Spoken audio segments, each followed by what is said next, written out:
Welcome to my channel Daily Bulletin News.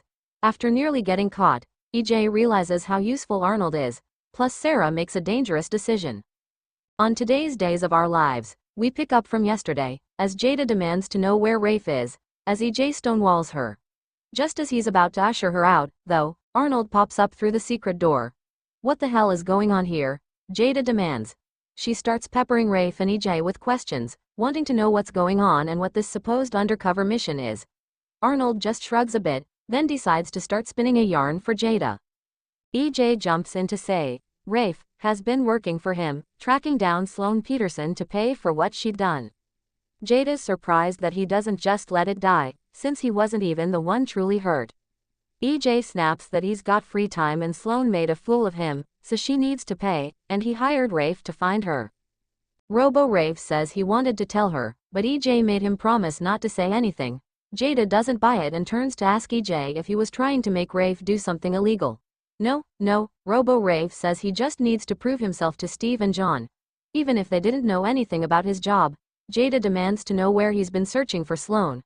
He hasn't been home since New Year's, so why is he hiding out in the Demera tunnels? Nope. He's been traveling in the search and just got back, coming in through the tunnels so no one saw him and they could keep the whole arrangement on the DL. He's charging EJ a fortune to get Jada an incredible wedding gift. That makes Jada light up, though she's still skeptical. In the end, she buys it. She knows he wanted to surprise her, but chastises him to not scare her next time. Except he sent that XOXO, which wasn't like him at all. Rafe says he was overcome with love for his future wife and Jada says it's fine, but it just wasn't like him. She has to get back to the station. Don't worry me like that again. Arnold goes in for a kiss, but EJ yanks him away first. They both freak out over how close that was when she's gone. Philip admits to Kate on the phone that he's not sure he got through to Sarah. He doesn't know if Xander is going to show up and shoot him dead. And speak of the devil, Xander stalks in. Gotta go mom, it was nice knowing you. Xander greets his brother, slowly pulling something out of his bag, then whips out a croissant from Sweet Bits. It's a peace offering. Philip's skeptical, so Xander explains his heart-to-heart with Maggie and deciding that if Victor wrote that letter and trusts Philip, Xander should, too. Except, he did hear Philip on the phone talking about Xander wanting to kill him. Philip lies that he told Kate about spoiling Xander's Demera takeover, and Xander did try to kill him before. Xander reassures him that it'll take more than a business disagreement to fly into a psychotic rage. They've got to make this partnership work. Forever. He asks if Philip is on board for a true 50-50 partnership, no backbiting, betrayal or plotting.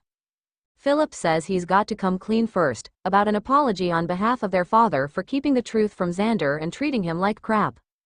Philip points out that Victor wasn't around for most of his growing up, then overcompensated by being an overbearing, control-freak parent trying to mold Philip in his image. Philip insists Victor treated Xander horrible because he was the son most like him. And then Victor died before Philip could show he was getting his act together. They bond over both saying this is their chance to prove themselves to Victor. Philip thanks Xander for being understanding and asks him to break bread with the croissant. They split it, and Xander tells Philip he gave him the bigger piece. Stephanie fumes at the paper article about Philip and Xander being Titan co-CEOs. Abe calls to tell her about Leo's plan to track down Lady Whistleblower, wondering why Paulina's footing Rafe's bill instead of Leo. Sarah pops up to tell Stephanie that she didn't tell Xander a thing. Her talk with Philip and Kate convinced her it was in everyone's best interest not to say anything. Stephanie's surprised that Sarah is going to lie. Actually, it's a lie by omission, to Xander. But Sarah tells her that she's worried about Xander having unchecked power. He almost restarted the Kuriaki's Demera war, but Philip talked him out of trying for Demera. Neither of the brothers necessarily make great choices, but the two of them having to work with each other will slow them down and hopefully keep anything too horrible from happening. Plus, Xander already tried to murder Philip, and his reaction to this would not be good. Sarah asks for Stephanie's blessing, and for her to keep the secret, too. Steph's furious at Philip for using her, but she doesn't want to be responsible for sending Philip to prison or Xander hurting his brother. So she's going to defer to Xander's wife's wishes. Sarah sighs in relief, but Stephanie says she just hopes Sarah thought it through. She did. She's just got to gamble about Xander finding out down the line. Javi informs Leo that Rafe isn't home, and he doesn't know where his cousin is. Leo asks Javi to let Rafe know when he stops by, because he needs the pie to track Lady Whistleblower down. They sit down at the kitchen table for Leo to fill his friend in on the search. Javi says he wants Lady Whistleblower to go down as much as Leo does. She's just cruel, and Javi hopes someone murders her, in print, like she does to him.